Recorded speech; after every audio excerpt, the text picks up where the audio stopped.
சில பேருக்கு சலவாத்துனா என்னாண்டே தெரியாம இருப்பாங்க. அது என்னங்க சலவாத்து? அந்த அளவுக்கு பலகீனமானவர்களும் நம்ம மக்கள் இருக்கதான் செய்யறாங்க. சலவாத்துனா என்ன? அல்லாஹ் சுப்ஹானஹு வ தஆலா குர்ஆன்ல சொல்றான், ஆர்டராக கட்டளையாக சொல்றான், இன்னல்லாஹ வ மலாயிகத்தஹு யுஸல்லூன அலன் நபி யா அய்யுஹல்லதீன ஆமனு ஸல்லூ அலைஹி வ ஸல்லிமூ தஸ்லீமா. நிச்சயமாக அல்லாஹ் தனது நபியின் மீது அருள் புரிகிறான். வானவர்கள் நபிக்காக பிரார்த்தனை செய்கிறார்கள். ஈமான் கொண்டவர்களே, இந்த நபிக்காக, இந்த நபியின் மீது நீங்கள் ஸலவாத்து சொல்லுங்கள், சலாம் கூறுங்கள் என்று அல்லாஹ் சுப்ஹானஹு வ தஆலா நமக்கு ஆர்டராக கட்டளையாக சொல்றான்.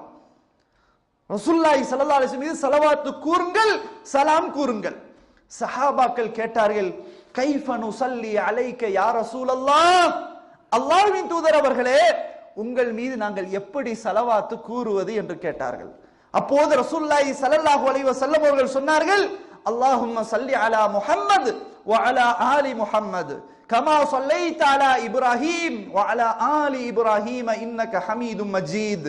அல்லாஹும்ம பாரிக் அலா முஹம்மத் வ அலா ஆலி முஹம்மத் கமா பாரக்த அலா இப்ராஹீம் வ அலா ஆலி இப்ராஹீம் இன்னக ஹமீதும் மஜீத் என்ற ஸலவாத்தை பெருமானார் ஸல்லல்லாஹு அலைஹி வஸல்லம் எப்படி ஸலவாத்து சொல்ல வேண்டும் என்று கேட்டதற்கு பதிலாக இதை சொன்னார்கள்.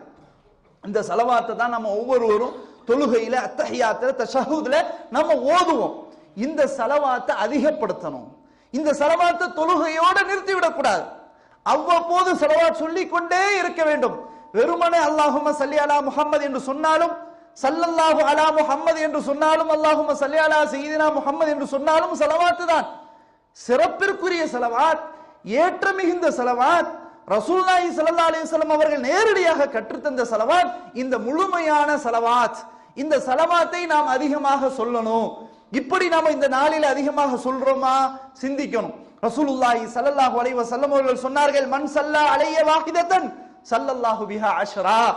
எவர் ஒருவர் ஒரு தடவை என் மீது ஸலவாத்து கூறுகிறாரோ அல்லாஹ் அவருக்கு 10 தடவைகள் அருள் புரிகிறான் என்று ரசூலுல்லாஹி ஸல்லல்லாஹு அலைஹி வஸல்லம் சொன்னாங்க.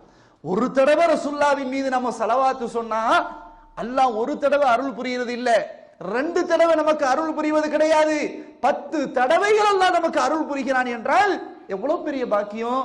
அப்ப இந்த ஸலவாத்தை நம்ம இந்த ஜும்மாவுடைய நாள், சிறப்பிற்குரிய நாள், இந்த வணக்கத்தை நம்ம செய்யறோமா இல்லையா என்பதை நாம் சுய பரிசோதனை செய்து பார்க்க கடமைப்பட்டிருக்கிறோம். அன்பிற்குரியவர்களே, எனவே ஸலவாத் என்பது மிக முக்கியமானது. ரசூலுல்லாஹி ஸல்லல்லாஹு அலைஹி வஸல்லம் அவர்களுக்காக செய்யக்கூடிய அந்த பிரார்த்தனை என்பது மிக முக்கியமானது. அது எந்நேரமும் செய்யலாம். குறிப்பாக ஜும்மாவுடைய நாளில் செய்வது என்பது மிகவும் சிறப்பு வாய்ந்தது என்பதை நாம புரிந்து கொள்ளணும். அதனால் ரசூலுல்லாஹி ஸல்லல்லாஹு அலைஹி வஸல்லம் அவர்கள் மீது மஹப்பத் இருக்குமேயானால், உண்மையான அன்பும் நேசமும் இருக்குமேயானால், உண்மையாகவே குர்ஆனையும் சுன்னாவையும் பின்பற்றுகிறோம் என்று சொல்வதிலே உண்மையாளர்களாக இருப்போமேயானால், இந்த ஜும்மாவுடைய நாள்ல அதிகமாக ரசூலுல்லாஹி ஸல்லல்லாஹு அலைஹி வஸல்லம் மீது ஸலவாத்து கூறணும். இந்த நிலையில் நாம் மாறணும். அன்பிற்குரியவர்களே, இப்படியே இந்த நாளில் துஆ செய்யக்கூடிய, ஸலவாத்து ரசூலுல்லாஹி ஸல்லல்லாஹு அலைஹி வஸல்லம் அவர்கள் மீது கூறக்கூடிய, இப்படியே வணக்கங்களை செய்யக்கூடிய ஒரு நிலையிலேயே இந்த நாளை நாம் கழிக்கணும். எனவே இந்த நாள் மற்ற நாள் மாதிரி கிடையாது. இந்த நாள் மற்ற நாட்களை போன்று கிடையாது. இது மிக முக்கியமான நாள், சிறப்பு வாய்ந்த நாள். நமக்காக அல்லாஹ் ரப்புல் ஆலமீன் நேர்வழியாக இதை காட்டி தந்த மிக முக்கியமான நாள். இந்த நாளை வீணடித்து விடக்கூடாது.